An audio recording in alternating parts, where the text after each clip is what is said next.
It happened on a Saturday afternoon in late October. The supermarket was packed. Trolleys squeaking, kids arguing over cereal. The bakery section smelled like warm sugar and bread. I only went in for milk and eggs. That's it. I was in aisle 7 comparing two brands of coffee when I felt a small tug on my hoodie. I looked down. A little boy, maybe 5 years old, stood there holding the fabric of my sleeve.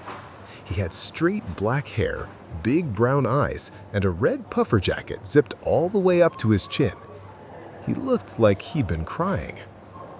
"Mister, I can't find my mom." I crouched down so we were eye level. "Where did you see her last?"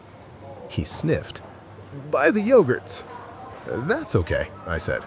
"We'll find her." He grabbed my hand without asking. That should have been my first mistake. We walked toward the dairy section. I kept a small distance, not holding him tightly, just letting him hold 2 fingers of my hand. "What's your mom's name?" I asked. "Amira." "Last name?" He shook his head. "Do you know her phone number?" Another shake. We reached the yogurt aisle. No one looked like they were searching for a child. People were just shopping normally. I scanned faces. No panic, no one calling out, no one rushing around. That felt strange. "How long have you been alone?" I asked. He shrugged. "I was looking at chocolate milk." We checked the cereal aisle, then frozen foods, then the fruit section. Nothing. He started crying again, louder this time. That's when I heard the speaker crackle overhead. "Attention customers! If anyone sees a young boy wearing a red jacket, approximately 5 years old, please alert staff immediately. Do not approach. Thank you." The words, "do not approach," echoed louder than the rest. People around us slowly turned their heads. I looked at the boy. Red jacket, 5 years old. He was holding my hand. A woman near the apples stared at me for a second too long. Another man pulled out his phone. The boy squeezed my fingers tighter. "Mister, is that me?" I forced a calm tone. "It's okay, we're just going to go to reception." That felt like the right move. As we walked toward the front of the store, I noticed more eyes on us. Conversations got quieter as we passed. I let go of his hand and asked him to walk beside me instead. We reached customer service. A woman behind the counter looked up, then immediately stiffened. "I think this is the boy from the announcement. He couldn't find his mom." She nodded quickly and picked up the phone. Within seconds, another announcement came. "The mother of a young boy in a red jacket. Please come to the customer service desk immediately." The boy stood close to me, still sniffling. Then I heard fast footsteps. A woman came running from the direction of the entrance. Early 30s, black coat, headscarf slightly out of place like she'd been rushing. She grabbed the boy and pulled him into her arms. "Where were you?" she shouted at him. He started crying harder. "I was looking at milk." Then she looked at me. Her expression changed. "Why were you with him?" Her voice wasn't relieved, it was sharp. "He asked for help. He couldn't find you." She held him tighter. "How long were you with my son?" "Maybe 5 minutes?" Her eyes narrowed. 5 minutes? Yes. Why didn't you bring him straight to staff?" I opened my mouth, then paused. Because I thought finding her quickly would be easier. But suddenly that sounded wrong. "I was looking for you near the dairy section," I said. She turned to the customer service worker. "I want security called." The words landed heavy in the air. "Ma'am, I was just helping. You were walking around the store with my child." People nearby stopped pretending not to watch. Within 2 minutes, 2 security guards were standing beside me. "Sir, we just need you to come with us."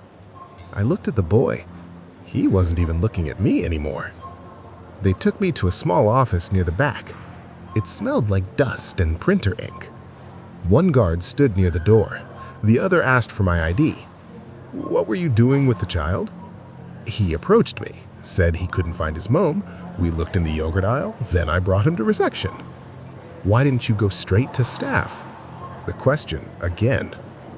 Because I thought finding her quickly would be easier. He wrote something down. 10 minutes later, police arrived. 2 officers, calm, professional. They asked the same questions. I gave the same answers. One officer looked at me carefully. You understand how this looks, right? Yes, I said quietly. The mother had told them she turned around for 1 minute and her son was gone. When she saw him walking with me from across the store, she assumed the worst. Security started reviewing CCTV footage. We waited. Those 20 minutes felt longer than the entire situation itself. No one accused me directly, but no one trusted me either. Finally, a guard returned with a tablet. They watched the footage. There I was in aisle 7. The boy walked up to me, tugged my sleeve. I crouched down.